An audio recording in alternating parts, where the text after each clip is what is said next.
Dr. Zakir Naik, the Christians explain the concept of Trinity scientifically by giving the example of water, which can be in three states, solid, liquid, and gas, in the form of ice, water, and vapor. Similarly, one God is a triune God, Father, Son, and Holy Ghost. Is this explanation scientifically correct? Just a comment before I give the answer.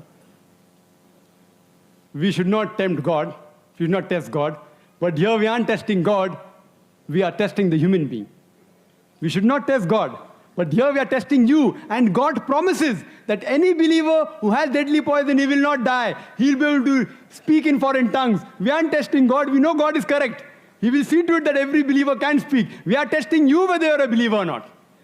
Coming to the question of the sister, that there are Christians who say that scientifically we can prove the concept of Trinity, like how water can be in three states, solid, liquid, and gas, like ice, water, and vapor.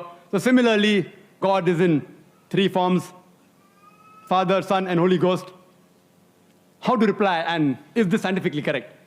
Scientifically, I do agree, water can be in three forms, solid, liquid, and gas, ice, water, and vapor. But scientifically, we also know that the component of water remains the same, H2O, 2 atoms of hydrogen and 1 atom of oxygen. The components remain the same, the constituent remains the same, the forms keep on changing, there is no problem. Let's check with the concept of Trinity. Concept of Trinity, Father, Son, and Holy Ghost. Form, they say form changes. Okay, for sake of argument, we agree.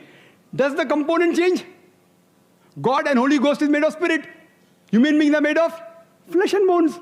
They aren't the same. Human beings require to eat. God doesn't require to eat to survive. They aren't the same.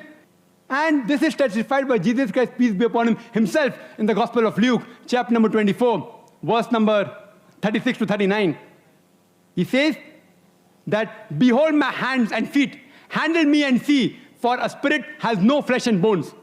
He says, behold my hands and feet, handle me and see, for a spirit has no flesh and bone. And he gave his hand, and they saw, and they were overjoyed.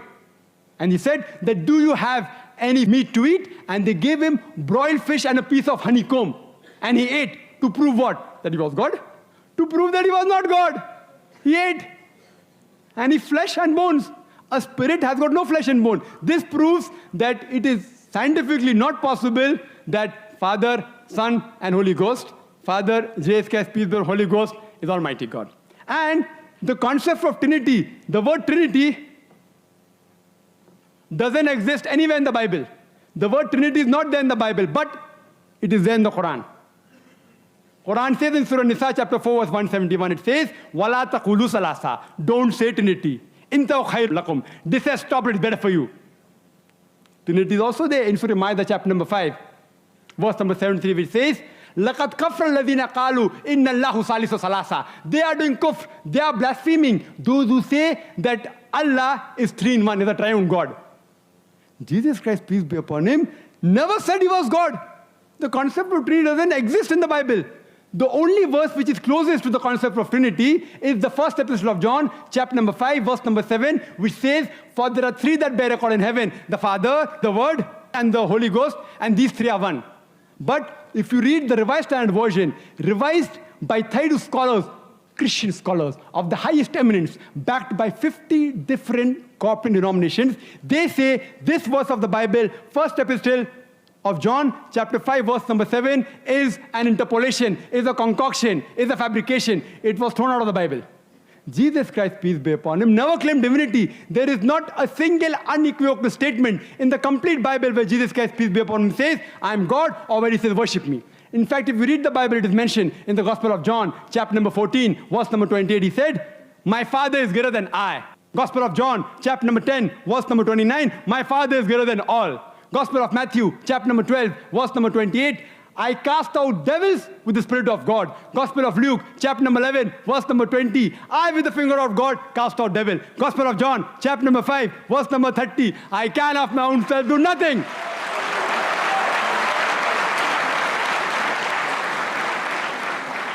I can of my own self do nothing. As I hear, I judge. And my judgment is just. For I seek not my will, but the will of my Father.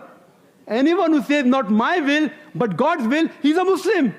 Muslim means a person who submits his will to Almighty God. Jesus Christ, peace be upon him, said, not my will, but God's will. He was a Muslim, and he was, alhamdulillah, one of the mightiest messengers of God. We believe that he was born miraculously, without any male intervention. We believe he gave life to the dead with God's permission. We believe that he healed those born blind and lepers with God's permission. We respect Jesus Christ, peace be upon him, as one of the mightiest messengers of God, but he is not God, and he is not a part of the Trinity. Trinity doesn't exist. Quran says, Qul huwallahu ahad, say he is Allah one and only.